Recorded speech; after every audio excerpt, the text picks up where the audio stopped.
Halo, halo aku Trian. Kalau kamu nonton video ini, semoga aku bisa bantu nemenin kamu biar gak kesepian lagi. Biar sekadar punya teman cerita. Aku tahu semuanya berat, tapi kita memang harus disuruh bertahan saja ternyata. Buat kamu yang dengerin ini mungkin sendirian, malam hari, sambil ngelihat langit-langit kamar kamu yang secara nggak sadar tiba-tiba suka kepikiran, ternyata kita udah sedewasa ini ya, kita udah bukan anak-anak lagi. Walau mungkin kadang kita masih sering mikir kayaknya hidup di usia 10 tahun jauh lebih baik daripada hari ini, tapi semuanya berproses. Dan kamu di hari itu belum tentu sekuat kamu hari ini. Dan masa lalu memang sudah selesai. Cerita masa kecilnya memang udah selesai. Dan sekarang tinggal sisa dewasa yang harus kita selesaikan sama-sama. Aku izin bacain beberapa tulisan dari buku Anak Kecil yang Kehilangan Pundaknya. Semoga relate dengan kalian. Semakin dewasa, kita harus semakin pandai menyembunyikan kesedihan di depan orang tua kita. Sebab di hari tuanya, mereka selalu menunggu cerita berhasil kita di sana. Tidak perlu mereka tahu ya, tentang sarapan kita yang sering tidak tepat waktu, hingga jam tidur kita yang nyaris hilang dan berantakan. Banyak sekali yang ingin aku ceritakan kepada ayah, seperti tentang kegagalanku yang bertubi-tubi datang, kelelahanku yang selalu sering menjadi teman, hingga kepulanganku karena menyerah dengan dunia. Tapi sampai di rumah, yang keluar dari mulutku malah, "Ayah, bagaimana kabarnya?" Semesta terlalu jahat ketika memisahkan buah hati dari pelukannya, lalu menyisakan luka yang tidak pernah sembuh sebelumnya. Aku masih ingat tembusan napasnya, sejuk sekali. Aku masih ingat pelukannya, seperti seolah ia sedang berkata, "Tenang nak, dunia akan selalu baik-baik saja untukmu."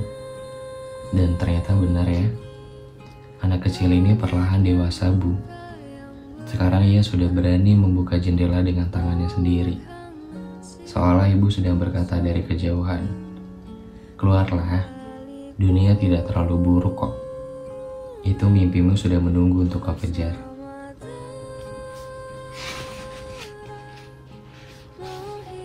Semoga anak kecil yang kehilangan pundaknya itu kelak dipertemukan dengan pundak yang memang sudah selayaknya. Dulu tidur siang dengan ibu adalah hal yang paling aku hindari. Aku lebih sering memilih kabur untuk bermain di luar rumah. Tapi bu, sekarang jam tidurku berantakan, dan aku selalu ingin kembali ke rumah. Kalau saja aku bisa bertemu dengan anak kecil itu sekarang, akan kupeluk ia seerat-eratnya, akan kukuatkan pundaknya, kusapu air matanya dan, "Hei, jangan menangis. Ini hanya soal proses menjadi manusia."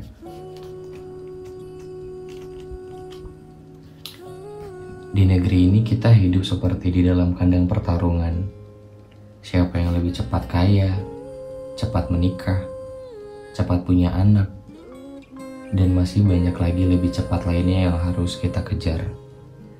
Tapi yang kita lupa, kadang Tuhan itu punya ketetapan, dan kita hanya dituntut untuk berusaha dan berdoa, bukan untuk balapan.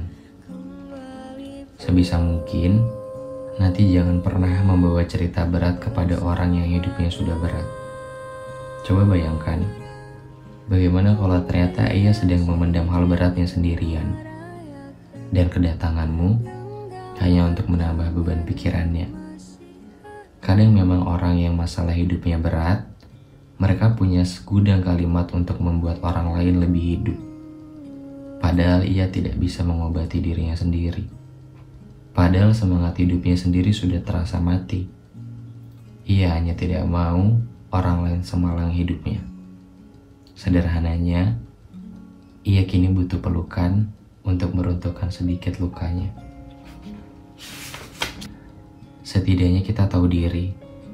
Kalau memang sedang tidak baik-baik saja, jangan pura-pura menghibur manusia lain. Karena kau tahu apa yang paling menyedihkan di dunia ini. Ketika semua orang mengiramu yang paling bahagia. Dari buku Anak Kecil yang Kehilangan Pundaknya.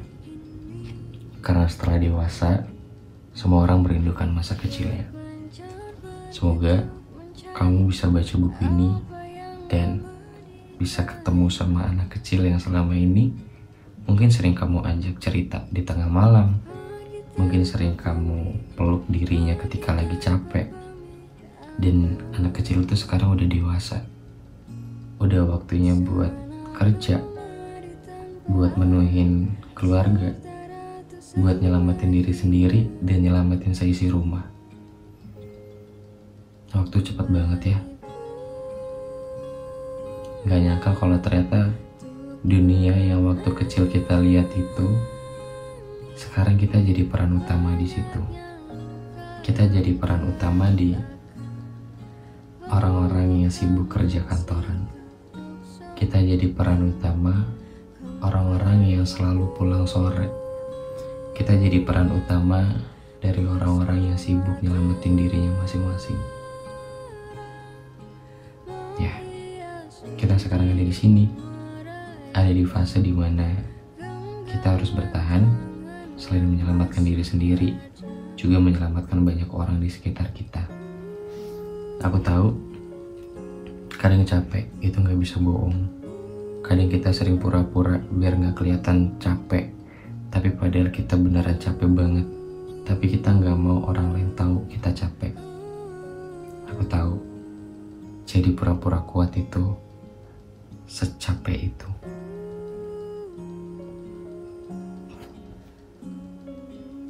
Kalau kamu nonton video ini, aku cuma pengen bilang bahwa semua manusia juga lagi capek kok. Semua manusia juga lagi berjuang. Semua manusia pernah patah hati di dunia ini. Jangan pernah ngerasa sendirian ya. Karena sejatinya orang tua kita itu hidup di tubuh kita. Tubuh kita ini tercipta separuh dari ayah dan separuh dari ibu. Dan kita selalu punya Tuhan yang bisa kita mintai tolong setiap kali kita butuh bantuan. Aku Trian, terima kasih udah dengerin ini. Sampai jumpa. Selamat tidur. Dadah.